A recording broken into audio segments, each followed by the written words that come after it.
yo quisiera hacer esa presentación rápida de lo que hay detrás de los anuncios que han hecho aquí la señora viceministra de Educación, el señor director del ICETEX.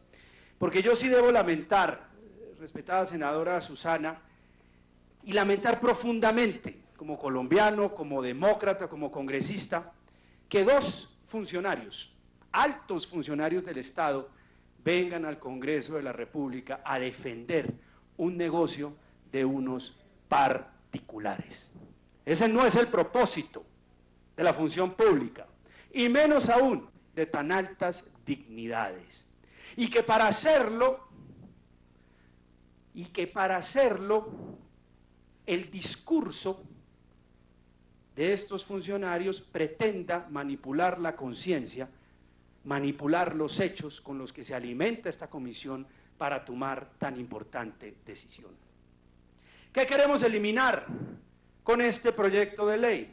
Un inmoral negocio, multimillonario negocio, el de los chepitos del ICETEX. Rápidamente, miremos la presentación. ¿En qué consiste? Usted sabe muy bien que hay cobro prejurídico y cobro jurídico. El cobro prejurídico es llamadas, acoso, intimidación, visitas al domicilio. Es decir, aquí labor jurídica por parte de abogados pues no existe, eso lo hace cualquiera con un call center. Y luego viene el cobro jurídico, que ya es la gestión ante los jueces de las deudas, que es un proceso declarativo y un proceso ejecutivo en donde sí se necesitan abogados. Primera precisión. Siguiente. ¿Qué dice la Corte Constitucional sobre el cobro prejurídico? Desde 1999 la Corte dijo que el cobro prejurídico en los créditos sociales, como la vivienda, no se le puede trasladar a los deudores, porque no se entiende que unos particulares se enriquezcan a costillas de quienes tienen que pedir plata prestada para tener vivienda o poderse educar. Esto ha sido recogido, siguiente. Esto ha sido recogido por las circulares de la Superintendencia Financiera, 085 de 2000, 048 de 2008, en donde le dicen a los bancos y al Fondo Nacional del Ahorro, la entidad financiera del Estado colombiano que presta para vivienda, que no le puede trasladar el costo del cobro prejurídico a los deudores que necesitan plata prestada para tener un techo. Siguiente. Lo reitera la 048 de 2008. Los gastos en que incurran las entidades financieras por concepto de gestiones de cobranza correrán por cuenta de la respectiva institución vigilada. Lo repite el concepto, bueno, con un número larguísimo. Nuestro ordenamiento legal prohíbe expresamente el traslado a los deudores de vivienda aquellos gastos de cobranza prejudicial. Yo les hago una pregunta, estimados colegas. ¿Se ha quebrado algún banco de la República de Colombia por hacer el cobro prejurídico y no trasladárselo a los deudores? ¿Se ha quebrado el Fondo Nacional del Ahorro en su misión social de prestarle a los funcionarios y a los colombianos para que quieran vivienda por no trasladar el cobro prejurídico? Como pretenden decirnos acá estos dos respetables funcionarios. Ha causado esto una afectación insuperable para los bancos y para el Fondo Nacional del Ahorro, como pretenden decirnos acá, como pretenden manipularlos a ustedes. Yo les dejo esa pregunta al aire. Siguiente, por favor. Más aún, en la educación no es un derecho social, artículo 67 de la Constitución Política, es un derecho de la persona, un servicio con función social, Pacto Internacional de Derechos Económicos, Sociales y Culturales, sentencia T239, ¿para dónde más? ¿Para dónde más ir para pretender decir que esto no es un derecho social y que por lo tanto se debe hacer el cobro prejurídico a costillas del deudor? ¿En qué consiste este contrato? Porque aquí también hay una manipulación falseada. El ICETEX tiene un contrato por 6.500 millones de pesos para realizar el cobro administrativo. Y miren ustedes las trampas en la retórica. Es decir, para cobrar de 1 a 90 días. Pero luego se les ocurre que es necesario otro contrato con otra persona jurídica para que haga las llamadas de cobro prejurídico de más de 90 días. Contrato por 2.500 millones de pesos.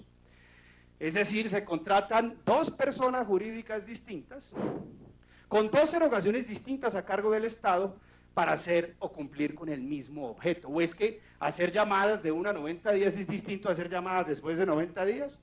Eso es como si a uno la esposa le dice, regáleme un carro para ir a hacer compras, pero también quiero otro distinto para ir a la peluquería.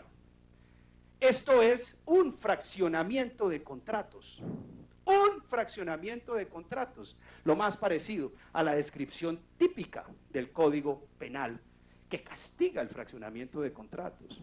Pero los segundos, el contrato de 2.500 millones de pesos, no solamente gana plata con el presupuesto del Estado colombiano, es decir, con la plata de los contribuyentes colombianos, sino que además le cobra a los estudiantes colombianos entre el 9 y el 10% de las cuotas en mora, es decir, el 10% masiva del monto recaudado.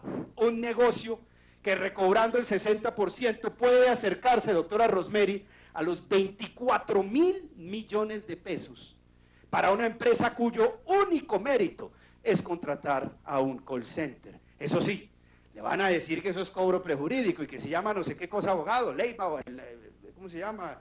¿Cómo? León Asociados, como si fueran abogados. Y ustedes van y miren la página web y su único oficio es recobrar las deudas del ICETEX. Son unos chepitos con call center que dicen llamarse abogados. 9.000 millones de pesos, 9.000 se está gastando el ICETEX. Ahora dicen que ya no le entregan estos negocios a unos particulares, que ahora lo hace directamente el ICETEX.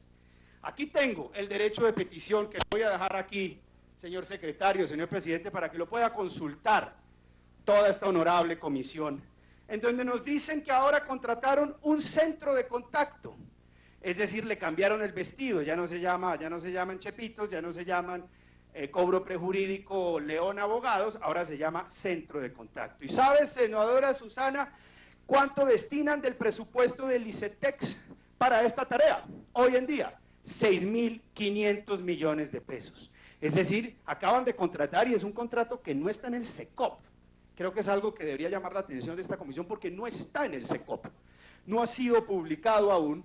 6.500 millones de pesos para hacer el cobro de 90 días en adelante, más naturalmente el contrato anterior de 6.500, es decir, en 2 años el ICETEX ha gastado 13.000 millones de pesos para hacer el cobro prejurídico. Yo le pregunto a los señores que trabajan en las empresas, en una empresa privada importante, por ejemplo, telefonía móvil, ¿qué pasa si su presidente de la compañía contrata 2 empresas distintas para hacer la misma tarea con el mismo objeto? Yo creo que ese presidente de la empresa saldría de patitas a la calle, porque en esas empresas no dejen que se derroche el presupuesto de los colombianos como está pasando acá. Además, ¿cambia algo los anuncios? De ninguna manera, porque en última siguen contratando 6.500 millones de pesos, pero lo más grave, presidente Pedraza, es que los estudiantes seguirán pagando el 7% al 9% masiva en gastos administrativos. Es decir, esto es un anuncio engañoso. Esto es un anuncio que busca engañar a la opinión pública y engañar a ustedes, honorables senadores, para que no se apruebe este importante proyecto de ley, y un anuncio engañoso para que unos particulares sigan enriqueciéndose a costillas de los más necesitados en el país. Siguiente. ¿Y a quiénes se les está cobrando? ¿A costillas de quién se están enriqueciendo estas empresas? La mitad de los desempleados en Colombia son jóvenes, 1 de cada 2 desempleados joven. 20% de la población recién graduada no logra vincularse a un empleo formal. 28% de los recién graduados solo encuentran empleo después de 3 meses. Y 97% de los deudores son estudiantes de estratos 1, 2 y 3. Esas son las personas que están enriqueciendo a estas empresas que están haciendo este inmoral negocio a costilla de los más necesitados del país. Siguiente.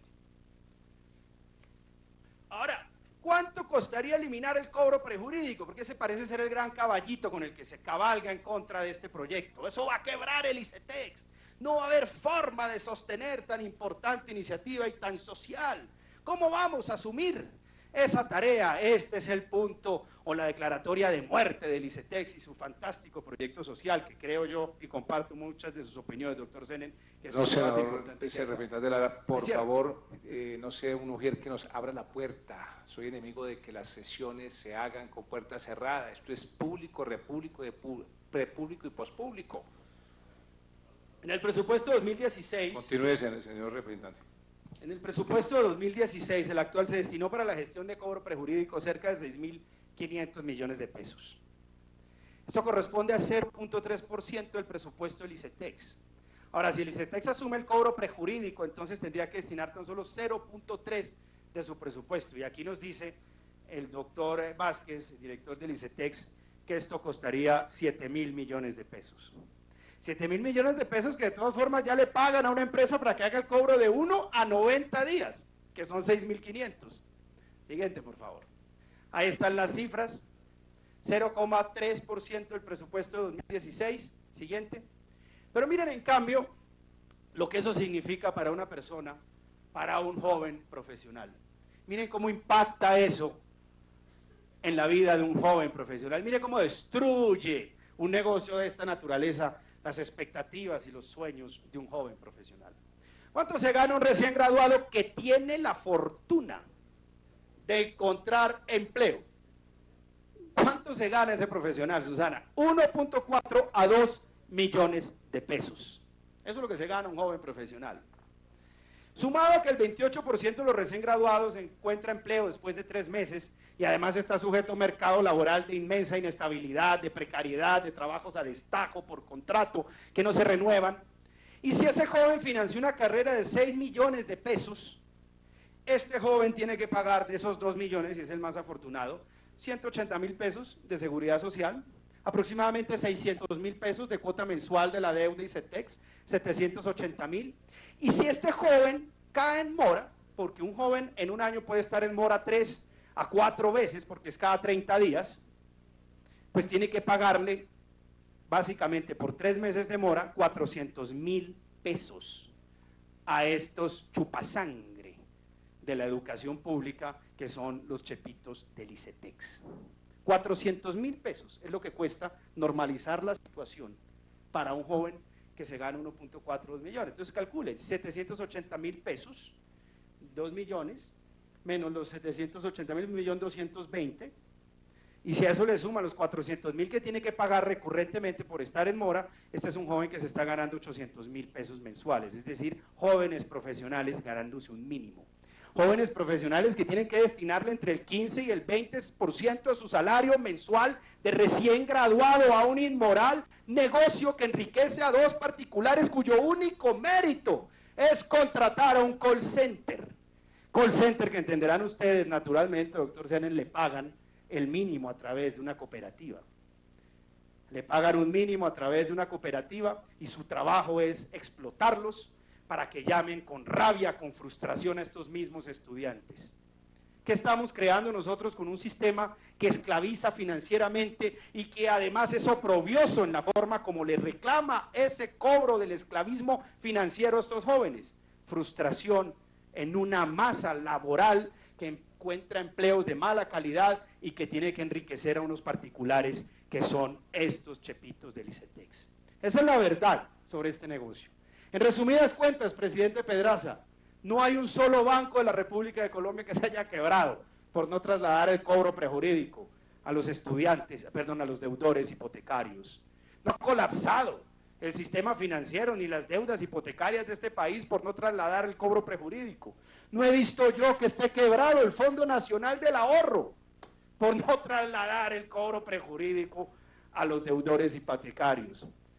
Ahora, si eso no se hace en un crédito social como la vivienda, ¿no es tan social como la vivienda prestarle a unos jóvenes para que se eduquen? ¿Qué más social que ayudarle a un joven para que pueda salir adelante, para que pueda mejorar sus condiciones de vida, para que pueda estudiar y educarse? ¿Qué más inmoral que vivir a costilla de estos jóvenes, cobrándoles 2 o 3 veces al año el 7, el 8, el 9 o el 10% de su deuda para normalizar su situación? Este es un proyecto que debería naturalmente ser más amplio, senador Senen. Aquí hay muchos temas por revisar en un modelo que está creando gran frustración social en el país. Pero esto es un primer paso. Y por eso, respetados senadores, los invito a que votemos positivamente este proyecto. Son 652.000, querido senador Ángel Custodio Cabrera, 652.000 los jóvenes que tienen un crédito educativo, porque en este país no se han vuelto a construir en universidades públicas desde más de 30 años, que tienen que ser obligados a acudir al crédito, a los que estas empresas de chupasangres, de chepitos con call center, les están sacando cada 3 meses el 10 o el 9% de sus cuotas en mora. Muchas gracias.